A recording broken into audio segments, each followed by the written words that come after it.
Hello everyone and welcome back to our Battlefield replay series, exclusive to the History Hit YouTube channel, where we'll be hitting the replay button on some of history's best known battles. That's right, we'll be using the brilliant Total War Gaming series to recreate more famous battles blow for blow, and as always, bringing you right to the heart of the action.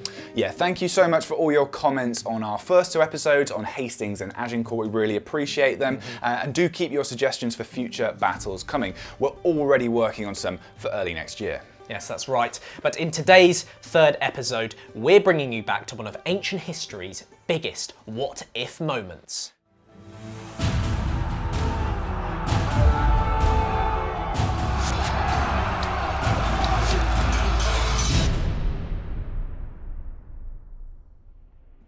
That's right, it's 490 BC, and the fate of Western democracy rests on a knife edge at the Battle of Marathon. The citizens of Athens are facing off against one of the superpowers of the ancient world, the Persian Empire of Darius I, and he is hell-bent on reducing the Greek city-state to slavery. It's shocking to think that defeat in this battle could have trampled the seeds of Western philosophy, literature, civilization itself. Wow, very dramatic, mate. I like it. Anyway, I'm going to be taking you through the strategy of the two Persian commanders, Datis and Artaphernes. Now, these are the two deputies of King Darius, and they've been tasked with bringing the Greek cities under the dominion of the Persian Empire. And I'm going to be looking at the tactics of the Athenian generals, or strategoi, the best known being Miltiades. Now, this guy is the son of a renowned Olympic chariot racer. He's basically the epitome of Greek virtues and heroism in the face of Persian tyranny. We may even have the helmet he wore at the battle. No, hang on. Wasn't Miltiades once a Persian vassal governor earlier in his career? Yes, but we can assume he hated every minute of it. But wasn't he also a general in King Darius's army? Okay, listen, I'm prepared to admit that this conflict is not as black and white as the Greek historians would have us believe. Or 300. Or 300, yes. There are some myths around this Greek victory that we are going to have to untangle. Yes, and if you want to do any of that untangling yourself, do sign up to History Hit TV, where we have loads of documentaries on the ancient world. And we also have our podcast, The Ancients, hosted by Tristan Hughes, with hours and hours on this very subject. Yes, and if you sign up to History Hit TV today, you'll get 14 days free. And don't forget to subscribe to this YouTube channel, of course. But right now, it looks like the two armies are assembling behind us. It's time for the Battle of Marathon. Ooh. So the first thing you need to know about the Greco-Persian Wars is that the Athenians started it all. Darius was more than happy ruling over his empire, which stretched all the way from the borders of modern-day India in the east to Egypt in the south, and all the way up the Caucasus as well. Now, he ruled over 44% of the world's population. But in around 500 BC, when the cities of Ionia decide to revolt in modern-day Turkey, declaring themselves to be democratic states, the Greek cities of Athens and Archery decide to stick their oars in it, basically, and back the rebels. Now, this is something that King Darius would never forgive the Greeks for. Yeah, you say that the Greeks started it, Luke, but I think Persia has had its eye on Greece for quite a long time. You see, in 510 BC, the Athenians expelled their last monarchical ruler, the so-called tyrant Hippias, and begin a slow transition to what we'd recognise as democratic rule. And where is it that Hippias flees to? The Persians, of course, and ever since he lands in the Persian court, he's been encouraging them to return to Greece, invade basically, and restore him to his former position. Well, in any case, in the years before Marathon, the Persians are well and truly showing the Greeks who's boss. In 492 BC, they subjugate Thrace and basically force Macedonia into becoming a vassal state.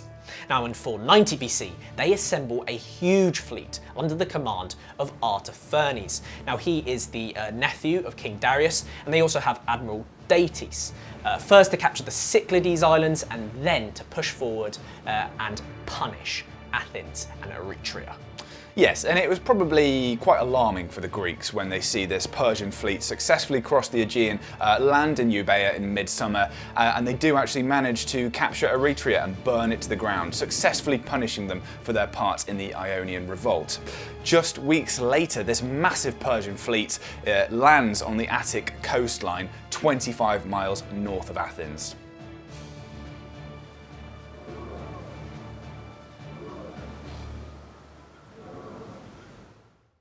So we're using Rome 2 Total War to illustrate this battle. It's a brilliant game set in the ancient Mediterranean, but remember, it's just a video game. So whilst we're using it to give us the best idea of the armies in the battle, we're not going to get every detail right. Yeah, as ever, we can't reconstruct every exact move of the two armies because our sources don't always agree.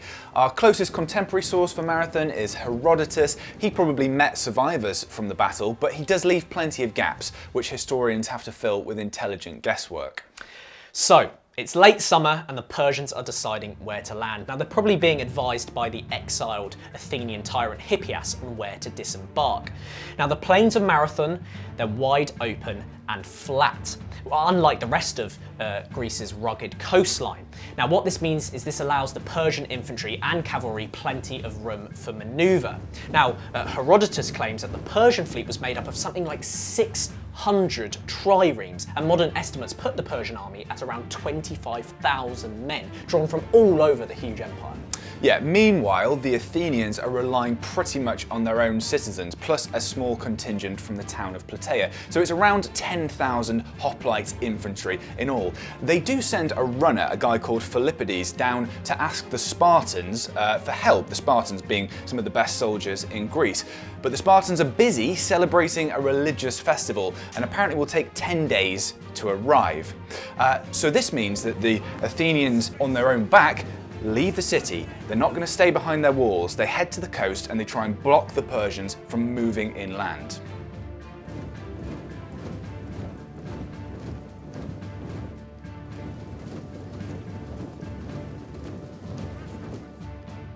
So there's no battle immediately. The Persians, well, they're aware that there's a powerful political faction in Athens that still supports Hippias and would probably surrender the city in return for peace. So they may have been expecting them to rise up and maybe capture the city.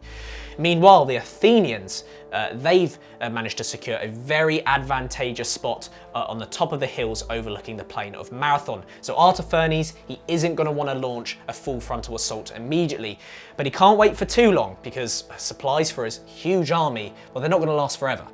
Yeah, and the Athenians are also happy to wait because every single day brings the Spartan reinforcements closer. Now, the sources tell us that at this stage there is a rotating generalship in the Athenian army, but everyone actually defers to Miltiades because he's the guy with some experience of Persian battle tactics. Now, he probably knows that with no archers and no cavalry of their own, the Greeks are going to be at the mercy of Persian horsemen if they descend onto the plain. So what he does is he waits it out as well, and a stalemate prevails for 5 days.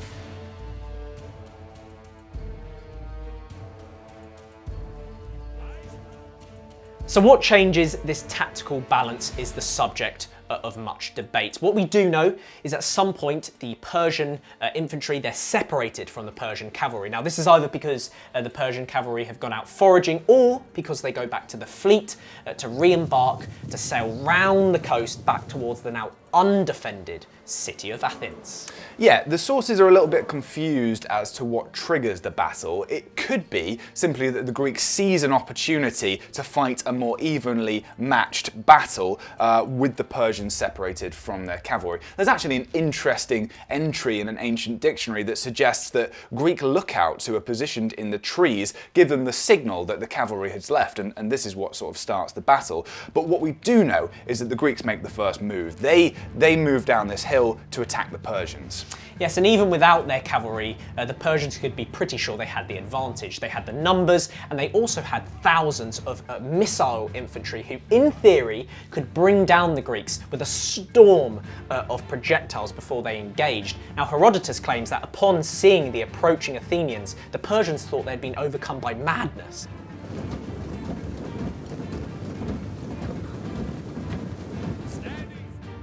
Yeah, so what else we know is that the Greeks spread out their line to match the length of the Persians. And what this means is that in the centre, they are thinner than on the flanks, 4 men deep as opposed to 8 men deep. Now, this actually turns out to be a tactical masterstroke on the part of Miltiades, as we'll see shortly. Sounds pretty disorganised to me. Are you sure he didn't just say it was intentional afterwards? Possibly, Luke, that's possibly true, but then history is written by the winners, remember?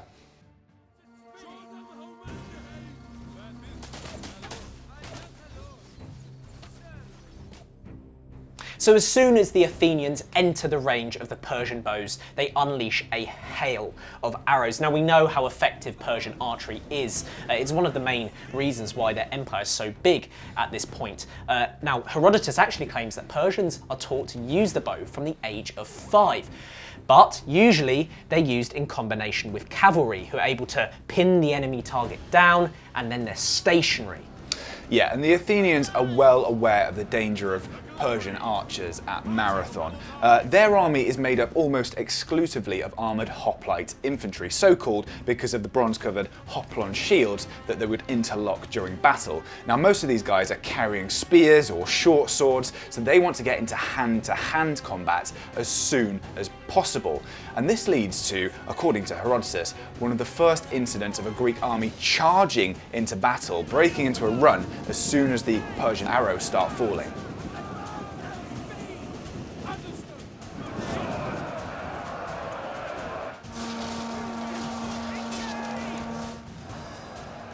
Rest assured that at this point, if the Persians had had their cavalry, the Greeks would have been mown down. But as it is, they crash into the front line of the Persian infantry, who are more famously lightly armoured with their wicker shields, some of them without any protective headgear. Now the Persians would actually sometimes deploy a single line of spearmen, known as the Sparabara, who would be tasked with protecting the multiple ranks of archers behind. Yeah, Herodotus tells us that this fighting lasted for a very long time. It must have been very intense under the hot sun. There's actually a really interesting anecdote about a Greek soldier who goes blind in the midst of battle, possibly very early evidence of PTSD. But eventually, 2 things happen simultaneously. On the Greek flanks, where they're strongest, they start to push back the Persian ranks, where in the centre, where they're thinner, they start to buckle and break.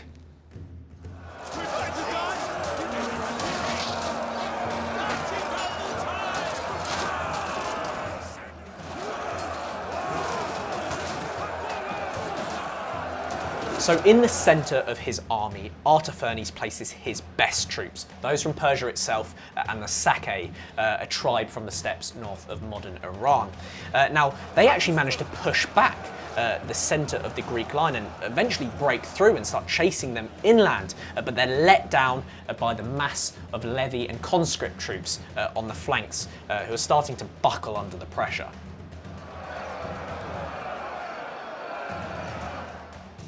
Yeah, and this is where Miltiades' brilliant plan starts to pay off. The Greeks who break through on the Persian flanks don't chase after the routing soldiers, but turn inwards, creating a double envelopment of the Persian centre.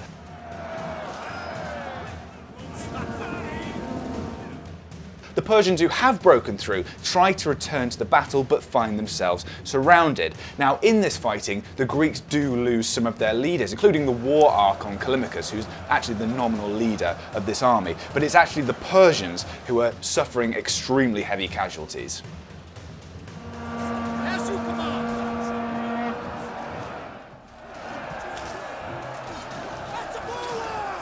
So it's not long before the Persians decide they've taken enough punishment and beat a hasty retreat.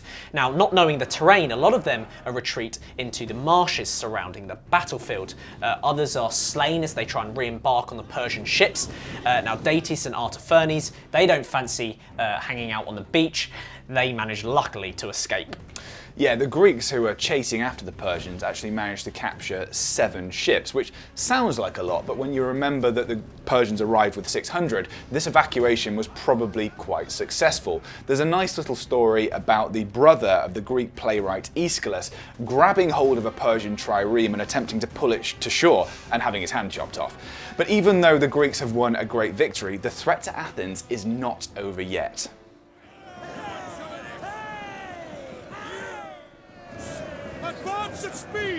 So in a final audacious attempt to complete the mission, the rest of the Persian fleet sail all the way around the coast towards Athens, where they possibly link up with the cavalry who have already embarked. Now, even at this point, Herodotus, he reports a rumour that there may be some sympathetic Athenian aristocrats who even at this point are willing to help them recapture the city.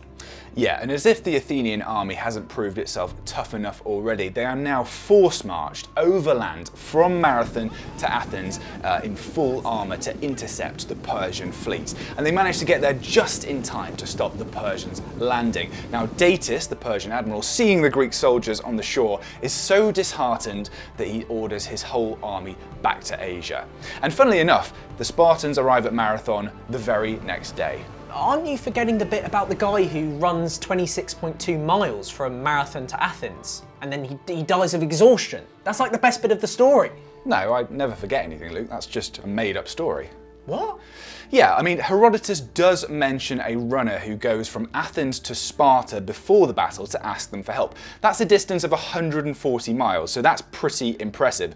But he says nothing about a runner after the battle. People are just getting 2 stories mixed up because the entire Athenian army has to run back in full armour and are probably pretty exhausted when they get there. The story as we know it only appears 500 years after the battle and is kind of revived by Olympic organisers in the 19th century. And by the way, Luke, the distance between Athens and Marathon is actually about 25 miles. Wow, you are exhausting. What?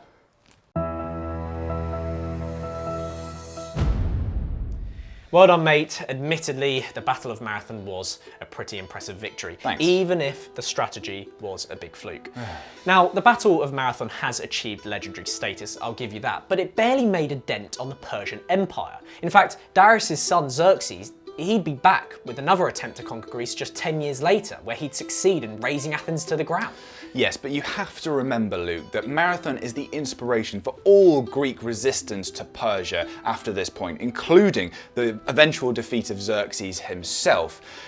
After Marathon, the Greek cities know that capitulation to Persia isn't the only choice on offer, and the battle seems to usher in a cultural golden age for Athens and Greece in general that's had so much influence on our Western culture today. Had they been defeated, history could have been very, very different. Okay, you've made your point. Anyway, what is the last battle of 2021 that we're going to recreate? Yes, so on the 18th of December, we're revisiting Hannibal's first great victory over the Romans at the Battle of the Trebia. Oh, looking forward to that one. Make sure to keep your suggestions coming in the comments below. Yes, and please do subscribe to this channel. We'll see you in a couple of weeks. Welcome to the History Hit YouTube channel, which we are relaunching. We've got all the best exclusive content going straight onto this History Hit YouTube channel. And you can find out, for example, why on earth I'm standing at the top of this mast. You should probably subscribe.